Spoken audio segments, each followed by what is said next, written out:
CM Jagan bus యాత్రకు కని విని ఎరుగని రీతిలో ప్రజా స్పందన వస్తోంది.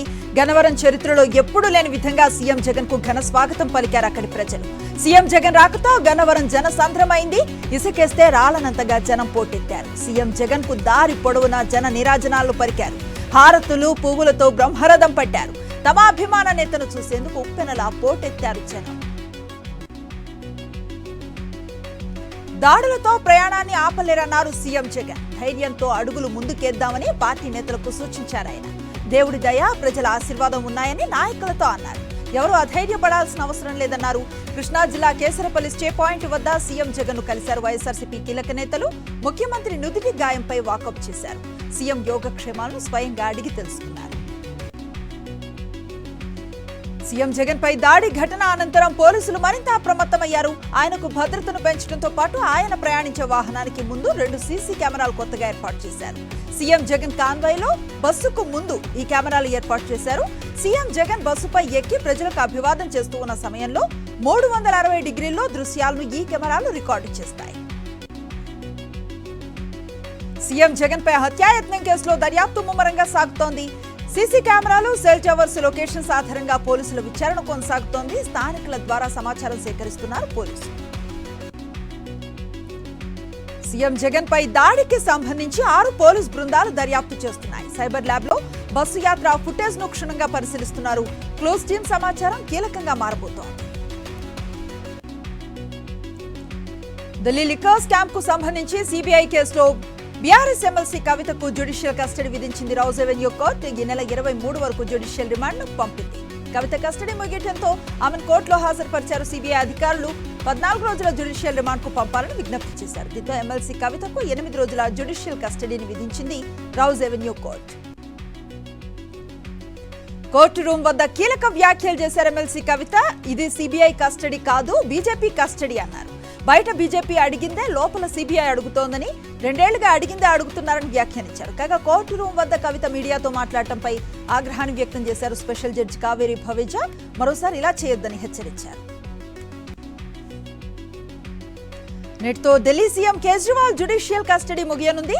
కేజ్రీవాల్ వర్చువల్ గా కోర్టులో హాజరుపరచనున్నారు ఈడీ అధికారులు.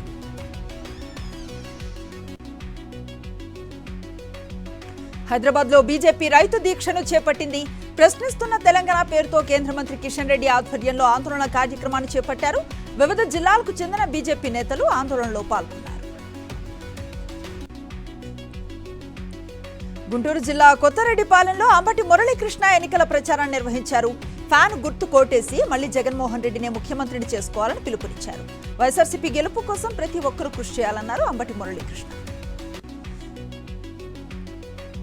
పుత్తూరులోని శ్రీ కోదండరామస్వామి ఆలయంలో పుష్కర కుంభాభిషేకం, ధ్వజస్తంభ ప్రతిష్టాపన మహోత్సవం ఘనంగా జరిగాయి.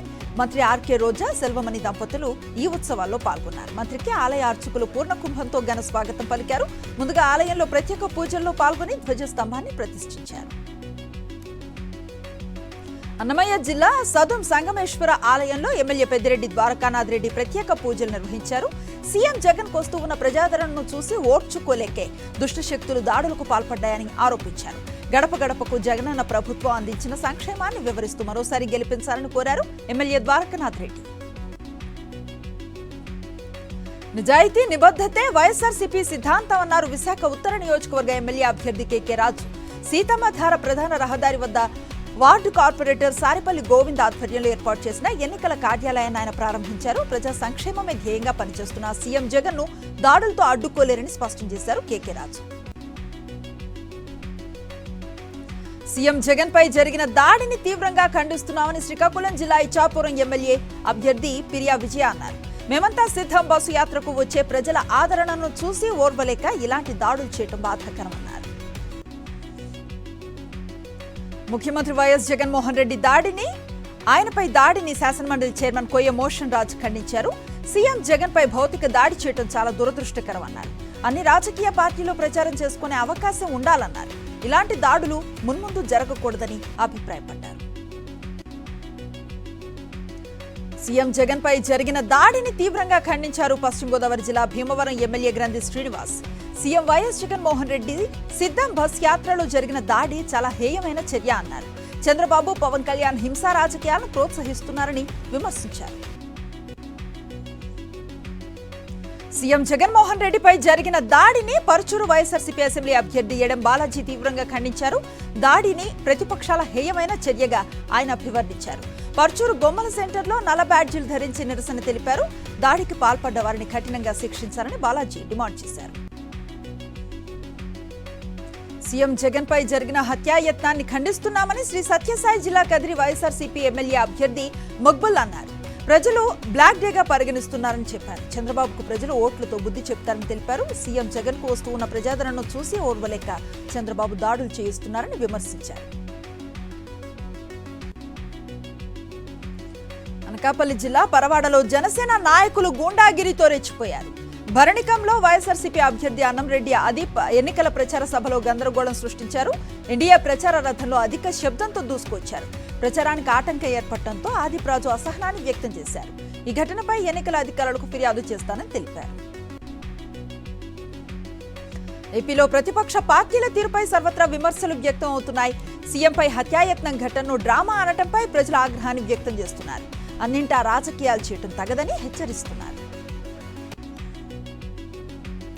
సీఎం జగన్ పై దాడి అత్యంత దుర్మార్గపు చర్య అన్నారు అరకు వైఎస్ఆర్సీపీ అభ్యర్థి రేగం మత్స్యలింగం. ఓర్వలేకే ప్రతిపక్షాలు దాడి చేయించాయని మండిపడ్డారు. దోషులను కఠినంగా శిక్షించాలని డిమాండ్ చేశారు. అనంతపురం జిల్లా గుంతకల్లులో కూటమి పార్టీలకు షాక్ తగిలింది. టీడీపీ, జనసేన పార్టీలకు చెందిన పలువురు నాయకులు వైఎస్ఆర్సీపీలో చేరారు. భారీ ర్యాలీ అనంతరం వైఎస్ఆర్సీపీ కండువా కప్పుకున్నారు నేతలు. కర్నూలు జిల్లా మంత్రాలయం మండలం రచ్చమరిలో టీడీపీకి భారీ షాక్ తగిలింది. రచ్చమరి టీడీపీ ఇన్ఛార్జ్ సహా పలు కుటుంబాలు వైఎస్ఆర్సీపీలో చేరాయి.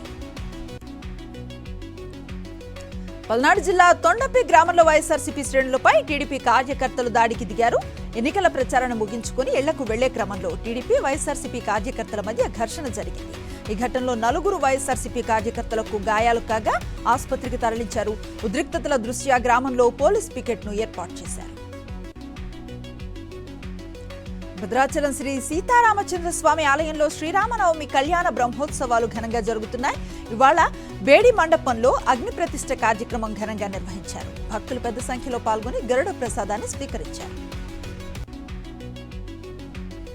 భద్రాచలంలో సీతారాముల కళ్యాణ మహోత్సవం దగ్గర పడుతూ ఉన్న వేళ భక్తులు గోటితో వలిచిన కోటి తలంబ్రాలను స్వామివారికి సమర్పిస్తున్నారు.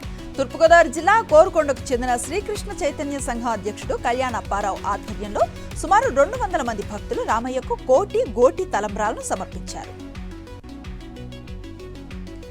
భద్రాద్రి కొత్తగూడెం జిల్లా లక్ష్మీపురం వైన్స్ షాప్ లో దుండగులు దొంగతనానికి పాల్పడ్డారు. ఇటీవలి కాలంలో దొంగతనానికి పాల్పడే వారు కూడా తెలివిగా టెక్నాలజీని ఉపయోగించుకుంటున్నారు.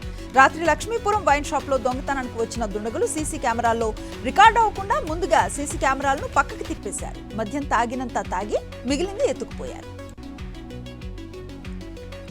జగిత్యాల జిల్లా దేశాయిపేట శివార్లో రైస్ మిల్లులో అగ్ని ప్రమాదం జరిగింది. ఒక్కసారిగా మంటలు చెలరేగటంతో అప్రమత్తమైన సిబ్బంది ఫైర్ సిబ్బందికి సమాచారం అందించారు. గన్ని సంచుల పక్కన కరెంటు మీటర్ ఉండటంతో షార్ట్ సర్క్యూట్ తో ప్రమాదం సంభవించినట్లుగా భావిస్తున్నారు. అగ్నికీలాలు ఎగసి పట్టడంతో సిబ్బంది బయటకు పరుగులు తీశారు. ₹1 కోటి వరకు ఆస్తి నష్టం జరగవచ్చని అంచనా వేస్తున్నారు. సూర్యాపేట జిల్లా కోదాడలో టింబర్ డిపోలో షార్ట్ సర్క్యూట్ తో నిప్పురవ్వలు ఎగసి పడి ప్రమాదం జరిగింది. నిల్వ ఉంచిన కలప మీద నిప్పురవ్వలు పట్టడంతో మంటలు వ్యాపించాయి. సంఘటనా స్థలానికి చేరుకున్న యజమాని ఫైర్ స్టేషన్ కాల్ చేయడంతో సకాలంలో వచ్చి మంటలను ఆర్పివేశారు. టింబర్ డిపోలో విక్రయానికి సిద్ధంగా ఉన్న కలప, విద్యుత్ సామగ్రి, మోటార్లు కాలిపోయాయి. హైదరాబాద్ శివారు శంషాబాద్ మున్సిపాలిటీ పరిధిలో ఓ ఫామ్ హౌస్ పై ఎక్సైజ్ పోలీసులు దాడి చేశారు. భారీ ఎత్తున విదేశీ మద్యాన్ని స్వాధీనం చేసుకున్నారు. పలు రకాల విదేశీ మద్యం బాటిళ్లు స్వాధీనం చేసుకున్న వాటిలో ఉన్నాయి. కేసు నమోదు చేసిన పోలీసులు విచారణ ముమ్మరం చేశారు. నీట్ పరీక్ష భయంతో హైదరాబాద్ లో ఓ విద్యార్థి ఆత్మహత్య చేసుకున్నాడు. ఈ సంఘటన పేట్ బషీర్బాద్ పోలీస్ స్టేషన్ పరిధిలో చోటు చేసుకుంది. స్ప్రింగ్ కాలనీలో ఉంటూ నీట్ ఎగ్జామ్ కు ప్రిపేర్ అవుతున్న విద్యార్థి జైష్వాల్ ఆందోళనకు గురై ప్రాణాలను తీసుకున్నాడు. భవనం పై నుండి దూకటంతో అక్కడికక్కడే ప్రాణాలను కోల్పోయాడు. మృతదేహాన్ని పోస్టుమార్టం నిమిత్తం గాంధీ హాస్పిటల్ కు తరలించారు. భద్రాద్రి కొత్తగూడెం జిల్లాలో మద్యం మత్తులో స్కూల్ బస్ నడిపాడు ఓ డ్రైవర్. అతడి ప్రవర్తనను గమనించిన పేరెంట్స్ డ్రైవర్ను నిలదీసి పోలీసులకు అప్పగించారు. ఎన్టీఆర్ జిల్లా కంచికచర్లలో బంగారం వెండి నగల చోరీ జరిగింది. షట్టర్ పగలగొట్టి దుండగులు ఆభరణాలను ఎత్తుకుపోయారు. ఘటనపై పోలీసులు కేసు నమోదు చేశారు. మావోయిస్టుల బంద్ పిలుపు నేపథ్యంలో తెలంగాణ ఛత్తీస్గఢ్ సరిహద్దుల్లో హై అలర్ట్ జారీ చేశారు పోలీసులు. ముమ్మర తనిఖీలను చేపట్టారు. అరణ్యంలో అణువణువు జల్లెడ పడుతున్నారు. తిరుమలలో రద్దీ సాధారణంగా కొనసాగుతోంది. సర్వదర్శనానికి 18 గంటల సమయం పడుతోంది. వేసవి సెలవులు కావడంతో భక్తులు పెద్ద సంఖ్యలో శ్రీవారిని దర్శించుకునేందుకు తరలి వస్తున్నారు. తెలుగు రాష్ట్రాల్లో ఎండల తీవ్రత మళ్లీ పెరిగింది. మరో 4 రోజుల పాటు గరిష్ట ఉష్ణోగ్రతలు నమోదవుతాయని వాతావరణ శాఖ తెలిపింది. ప్రజలు అప్రమత్తంగా ఉండాలని హెచ్చరికలను జారీ చేసింది. బీజేపీ మేనిఫెస్టో అభివృద్ధి చెందిన భారత్ కు సంకల్ప పత్రం అన్నారు ప్రధాని నరేంద్ర మోదీ. వికసిత భారత్ మోదీ గ్యారంటీ అని తెలిపారు. కేరళలో త్రిశూర్లో బీజేపీ ఎన్నికల ర్యాలీలో మాట్లాడారు ప్రధాని మోదీ. 70 ఏళ్లు నిండిన ప్రతి ఒక్కరికి ఉచిత వైద్యం అందించేందుకు బీజేపీ కట్టుబడి ఉందన్నారు. సొంత లోక్సభ నియోజకవర్గం వాయనాడ్లో మెగా రోడ్ షో నిర్వహించారు కాంగ్రెస్ నేత రాహుల్ గాంధీ. ఎన్నికల ప్రచారంలో పాల్గొన్నారు. కేరళలో వాయనాడ్ నుంచి వరుసగా రెండోసారి లోక్సభ బరిలోకి దిగిన రాహుల్ ఇటీవలి నామినేషన్లు దాఖలు చేశారు. సార్వత్రిక ఎన్నికల 2వ దశలో భాగంగా ఏప్రిల్ 26న ఇక్కడ పోలింగ్ జరగనుంది. బాలీవుడ్ స్టార్ హీరో సల్మాన్ ఖాన్ ఇంటి వద్ద కాల్పుల ఘటనపై దర్యాప్తును వేగవంతం చేశారు ముంబై పోలీసులు. ఇది లారెన్స్ బిష్నోయ్ గ్యాంగ్ పని అని తేల్చారు. అమెరికాలో ప్లాన్ చేసి ముంబైలో అమలు చేసినట్లుగా ప్రాథమికంగా నిర్ధారించారు పోలీసులు. సల్మాన్ ఇంటి వద్ద కాల్పులకు పాల్పడ్డ 2 వ్యక్తులను గుర్తించారు. ఇరాన్ స్వాధీనం చేసుకున్న ఇజ్రాయెల్ వాణిజ్య నౌకలో భారతీయ సిబ్బందికి ఊరట లభించింది. విదేశాంగ మంత్రి జయశంకర్ జోక్యంతో భారత అధికారులు వారిని కలిసేందుకు ఇరాన్ అనుమతినిచ్చింది. శనివారం హార్మూజ్ జలసంధి సమీపంలో ఎంఎస్సీ ఏరిస్ వాణిజ్య నౌకను ఇరాన్కు చెందిన ఐఆర్జీసీ దళం హైజాక్ చేసింది. నౌక సిబ్బందిలో 17 మంది భారతీయులు ఉన్నారు. ఇజ్రాయెల్ పై ఇరాన్ మెరుపు దాడులు చేస్తోంది. 300కు పైగా క్షిపణులు, డ్రోన్లను ప్రయోగించింది. ఇరాన్ దాడులను ప్రపంచ దేశాలు ఖండిస్తున్నాయి. ఇజ్రాయెల్ ప్రధాని నెతన్యాహు నేతృత్వంలో వార్ కేబినెట్ భేటీ అయింది. ఇరాన్ దాడులకు ప్రతిదాడి చేయాలా వద్దా అనే అంశంపై భేటీలో చర్చించారు. ప్రపంచ దేశాల మద్దతును కూడగట్టుకోవాలని ప్రాథమికంగా నిర్ణయించారు. అంతర్జాతీయ మార్కెట్ల నుంచి వచ్చిన నెగిటివ్ ట్రెండ్స్ తో స్టాక్ మార్కెట్స్ నష్టాల్లో ట్రేడ్ అవుతున్నాయి. సెన్సెక్స్ 523 పాయింట్ల నష్టంతో 73,721 పాయింట్ల వద్ద ట్రేడ్ అవుతోంది. నిఫ్టీ 151 పాయింట్ల నష్టంతో 22,381 పాయింట్ల వద్ద ట్రేడ్ అవుతోంది. ఇక సెక్టార్ సూచీలో టెక్ సూచీలు 0.88%, సర్వీస్ సూచీలో 1.87%, రియాల్టీ సూచీలో 1.16% నష్టపోతున్నాయి. దేశంలో రెన్యూవబుల్ ఎనర్జీ ఉత్పత్తి పెరుగుతోంది. 2023-24లో అదనంగా 18.48 గిగావాట్ల కెపాసిటీ యాడ్ అయింది.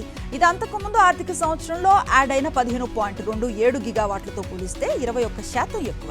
2030 నాటికి రెన్యూవబుల్ ఎనర్జీ కెపాసిటీ 500 గిగావాట్లకు చేరుకోవాలంటే వచ్చే 6 ఏళ్లలో ఏడాదికి 50 గిగావాట్ల కెపాసిటీ యాడ్ అవ్వాల్సి ఉంటుందని ఇండస్ట్రీ నిపుణులు చెబుతున్నారు.